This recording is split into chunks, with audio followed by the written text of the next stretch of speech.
à tous et bienvenue dans cette nouvelle émission consacrée à LG Motorsport, votre spécialiste Porsche. À travers le temps, Porsche nous a fait découvrir des superbes modèles de 911 grâce aux diverses générations produites. Aujourd'hui, nous allons parler de l'une d'entre elles, la 991 GT3 RS Phase 1.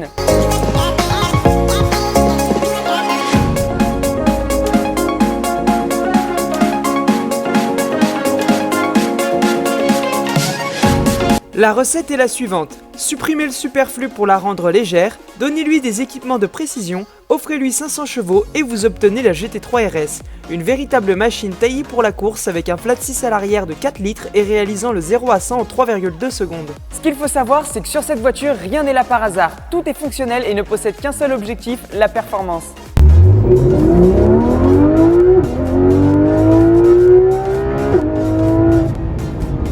Il faut bien le dire, la voiture est restylée par rapport à l'ancienne génération de 997. Cela se remarque principalement à l'arrière avec ses nouveaux feux et son imposant aileron la plaquant au sol et permettant des passages en courbe plus rapides. Aussi, les deux sorties d'échappement sont très belles et offrent une sonorité exceptionnelle.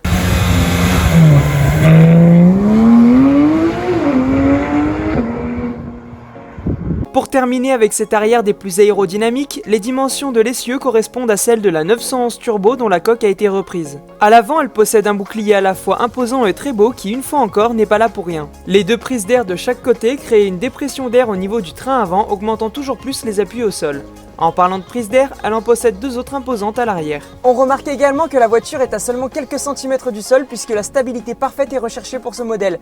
D'ailleurs, la stabilité est son arme fatale lui permettant d'être extrêmement performante. Bien sûr, son poids de 1420 kg y contribue également. En clair, nous avons une voiture exceptionnelle au look agressif, surtout avec cette superbe couleur orange. Si on s'arrête sur le poids, tout est fait pour l'alléger avec par exemple un toit en magnésium au double bosselage, les sièges baquets en carbone ou encore les sangles pour remplacer les poignées traditionnelles. La carrosserie mixte aluminium-acier de notre véhicule permet de maintenir un poids faible tout en garantissant la rigidité suffisante du véhicule.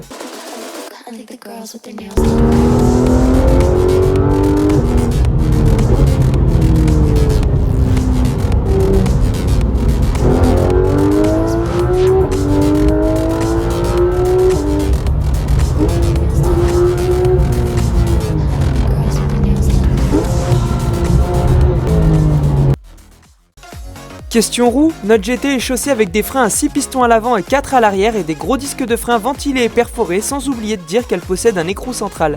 Si on retourne à l'intérieur, il semble encore une fois important d'indiquer que tout est vraiment fonctionnel. La couronne du volant en Alcantara vient sublimer la voiture mais offre aussi une prise en main ferme. Dans le même ordre d'idées, le volant sport peut être réglé afin de s'adapter au mieux à la physionomie du conducteur et le repère jaune à 12 heures lui indique l'angle de braquage sur circuit. Il y a également plein de petits détails très bien finis avec par exemple les bandes en carbone à plusieurs endroits. Au niveau des harnais, il s'agit de l'option Pack Club Sport qui peut être ajoutée sans frais supplémentaires, alors autant en profiter. Sur cette nouvelle génération, la boîte PDK est arrivée à comparer au modèle précédent qui était équipé de la boîte manuelle. En revanche pour ce modèle, la boîte à double embrayage PDK a été retravaillée de façon à pouvoir passer plus rapidement les rapports. Question compteur, il y en a 5, le grand classique 911. Ici les cadrans sont noirs et les aiguilles et graduations sont jaunes.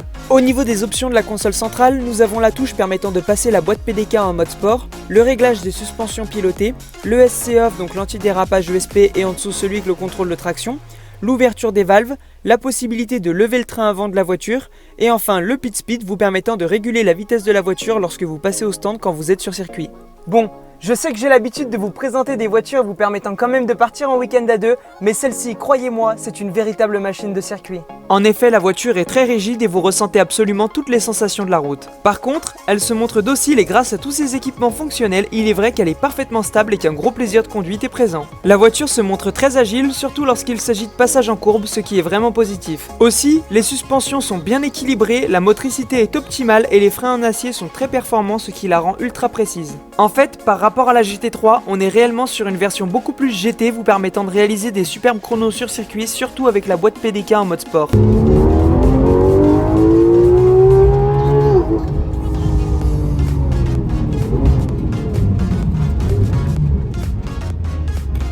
Je sais pas à combien je suis monté, mais c'était énorme.